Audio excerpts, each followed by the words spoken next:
There's the Thompson Center. So, yeah, you know, this was designed in the early 80s by Helmut. I think it was completed in 1985.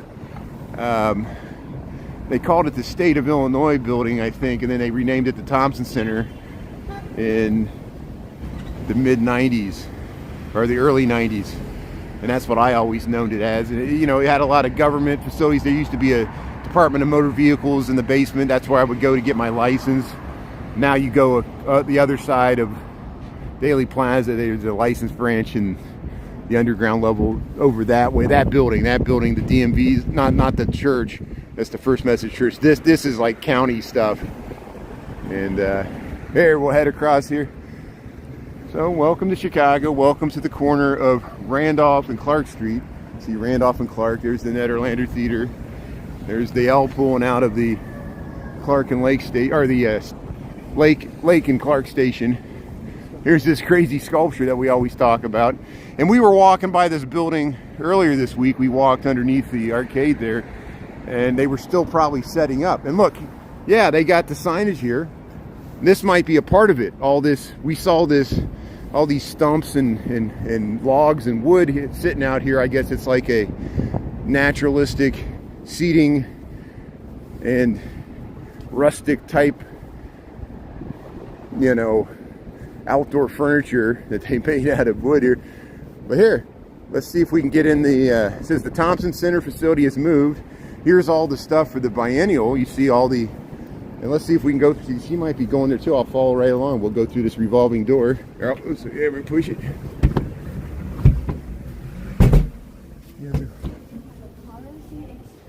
Yeah, the currency exchange. So you have to walk around the building. It's in the train station, but our inside gate is locked. So you have to walk around the building to the train. So here we are. We're inside the Thompson Center. I think look at this atrium space. And at least we're in here. At least it looks like this is part of the architectural.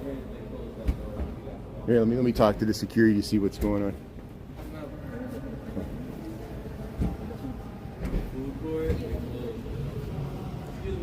Is the architectural biennial here? Oh, yeah. Is that what you're? Yeah. Okay, awesome. Yeah, pretty much this whole ground floor. Thank you, sir. That's what. Yeah, this is great. Good. So the architectural biennial is here. You see all the stuff they got set up here. That's why I was pausing. I wanted to make sure I talked to that security guard before I just started walking through here. And you could clearly see they got this stuff set up here. And so, welcome to Chicago. Welcome to the Thompson Center. This was designed by Helmut Jahn. They call it 1985. And you might recognize that many people who live in Chicago, have been in Chicago since the 80s, have been inside this building hundreds of times, because there used to be government services, the DMV. There used to be a food court down there. They don't even have the escalators working anymore. And isn't it, you know, interesting? Remember how busy this used to be when there was a food court down there. And of course, government offices, you could connect to the L station that way. And the L station, you could still go to the other end of the building. But you see how they added all this stuff for the architectural biennial. And this is the giant atrium space designed by Helmut Jahn. And you see how this led to be, you know, it was hard to heat in the wintertime. It was hard to cool down in the summertime when the light came through there and heated everything up. But let's just go out through here, and I'll unzip my coat here. Wait a second here. And hey, isn't that great? We got inside. Yeah, just they're having a symposium right here. Look at this. We are barely struggling with 1.5 lane traffic. What is going to be done for car owners? Right? Southside people, we drive our cars. This is great. So there's actually people having a conference right there. It looks like they're teleconferencing in somebody that's giving a lecture. And I just want to check out some of the architectural displays they got here before we try to explore the rest of the building here. Happy Friday. How's it going? Yeah, it had the sick building syndrome. Yeah, you know, yeah, there was all kinds of problems with this building. And that's why, as I understand it, Google's going to try to adaptively reuse this space. You see how the offices wrap around the back end here.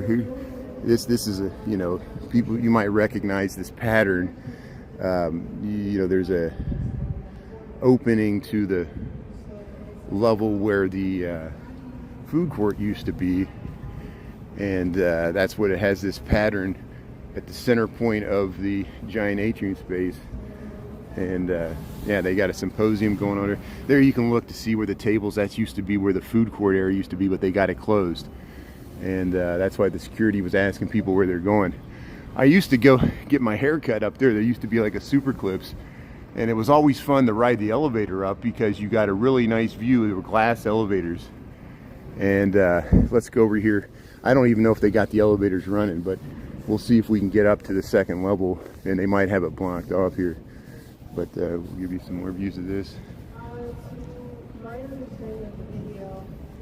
Well, look at that giant glass curtain wall. Classic Helmut Jahn, postmodern Tinker Toy like structure. Look at this. Look at this naturalistic. I like this. This is great. Look at they got the moss, real moss growing here. This complements what's outside there, and this is part of this, you know, Chicago architectural biennial that happens here every 2 years. They got these displays. Thank you, thank you. Oh wow, that is awesome. Oh, thank you, sir. Yeah, Dan Peterman, Chicago, Gary, Indiana's Farmers Market. It's about to look at that. Wow. Household materials, they reuse some of these materials. That's what that's showing, that structure. Look how the trees grew through that structure, the abandoned Gary Farmers Market in 1975. And look at that. That's amazing. And then that's what this structure represents, and the moss and the trees growing through here. And look at that, that is awesome. Look, they got a nice bookstore here. You see how, I guess they're eventually gonna put some displays here and stuff. They're still setting it up. And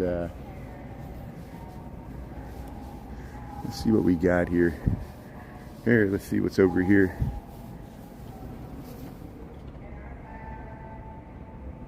Huh.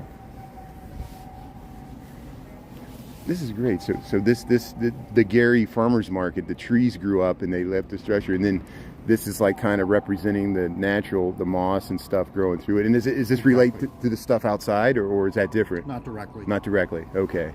That's more nice. about reflections on that site. Yeah. And on the natural and the engineering. This is great. Thanks for pointing that to me. I filmed that, and I got a few people watching online. This is great. Yeah.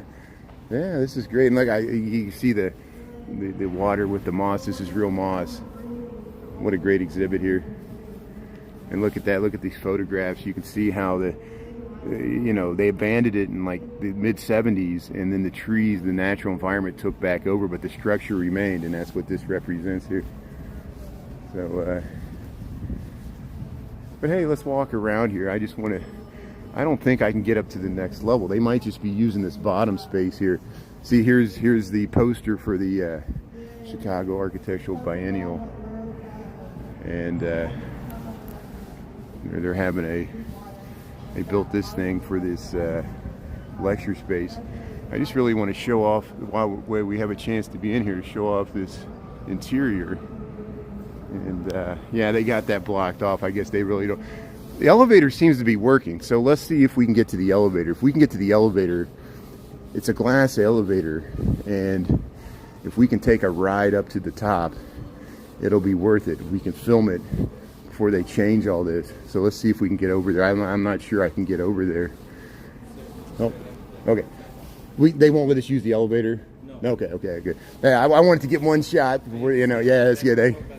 Yeah, I don't want to mess with that. Thank you, sir. Let me know, yeah. So it looks like we're not going to be able to take the elevator. It's a shame. I saw a security going up there. You see the working elevators. And here, let's head over this way. Well, thanks for being on. Thanks for sticking on while I just show off this space here. And later in the week, we'll go to the cultural center. Let's see what's here. Looks like they're going to set up an exhibit here, but it's still under construction. And